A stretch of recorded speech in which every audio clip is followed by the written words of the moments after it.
ঠান্ডার দিকে বসবেন, উনি ঠান্ডার দিকে বসবেন। আমরা অনেকক্ষণ দাঁড়িয়ে আসছিলাম, তো এই জন্য আমি একটু বসলাম। আমি এমনি আপনার শারীরিক অবস্থা ওই মানে জানেন যে আপনি অতীত অসুস্থ হয়েছে।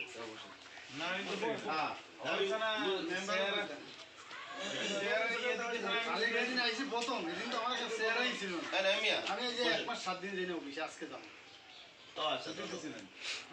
অসুস্থ ছিল তো,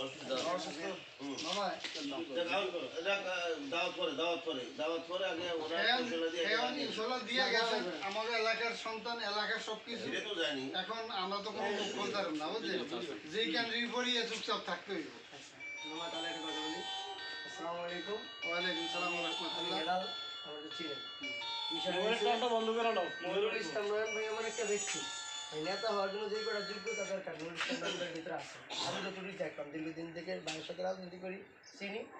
এখন ভোলা চাইল্ড কর্পোরেশন মনপুরা থেকে বিএনপি মনোনীত প্রার্থী নুরুল ইসলাম নয়ন ভাইকে দামি শিশু পত্রিকার হাতে দিয়েছে। এখন আমরা যদি সুশৃঙ্খলভাবে সব কিছু রাষ্ট্র গঠন করার জন্য যদি কোনো কিছু করতে, তাহলে একজন নেতার প্রয়োজন আছে। তাহলে আমরা নুরুল ইসলাম নয়ন ভাইকে দামি শিশু ভোট দিয়ে জয়যুক্তিকে সংসদে পাঠাইতে। এখন আপনি ধানের শীষে একটা ভোট দিবেন নুরুল ইসলাম নয়ন ভাই, যেমন কি ফ্যামিলির সদস্য মামা বলবেন, ঠিক আছে ইনশাআল্লাহ। এটা কোনো সমস্যা না। আর যদি বিএনপি নির্বাচিত হয়ে যদি আসে, তাহলে তার একটা মানে 31 দফার ভিতরে সবচেয়ে গুরুত্বপূর্ণ হয়েছে হলো ফ্যামিলি কার্ড। ফ্যামিলি কার্ডটা ফ্যামিলিকে দেওয়া হবে। আর এই ফ্যামিলি কার্ডটার ভিতরে আছে 2 থেকে আমি একটু কথা বলি ভাই না।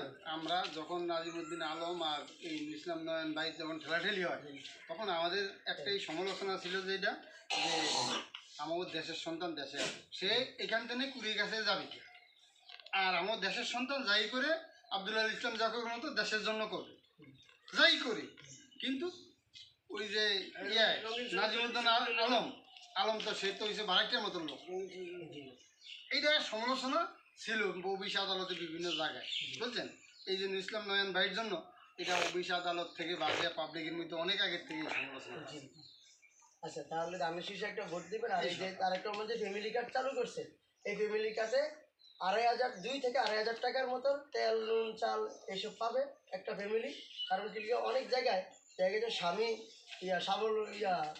যে চলে যায়, দেখা গেছে বাচ্চা মার কাছেই থাকে, বাচ্চাদেরকে নিয়ে মা অনেক কষ্ট থাকে। তাহলে এই জিনিসটা যদি সাপোর্ট পায়, তো বাচ্চাকে নিয়ে ভালোভাবে চলতে পারবে। আর যে ভালো স্বাবলম্বী, যে টাকাটা প্রয়োজন, হ্যাঁ চাইলে টাকাটা জমেয়া তারপরে 5 বছরে তার আসে হইলো 1.5 লক্ষ টাকার মতো। এটা যে সে হাঁস মুরগির খামার যে আবার কৃষকের জন্য আছে বিনা সুদের লোন, আবার কৃষকের জন্য আছে কৃষক কার্ড। কৃষক কম সার পাবে, কৃষক আবার ধান হইলে ন্যায্য মূল্য পায় না। তারপরে এই ধানটা ন্যায্য মূল্য সরকার দরকারে ভর্তি করে নিয়ে যাবে, আবার স্বাস্থ্য কার্ড করবে ভোটটা দেওয়ার জন্য। ঠিক আছে, আমরা ঢাকা থেকে আসছি এই নভেম্বর প্রচারণা করার জন্য। আমি তো এলাকায় সরকার আপনি জানেন, ঠিক আছে? আমি জেল খাটছি, জেলে ছিলাম। আমি তো আমাদের বিএনপি থেকে পিছপা হয়নি। না, তুমি ঢাকা জেল খাটছো অনেকদিন।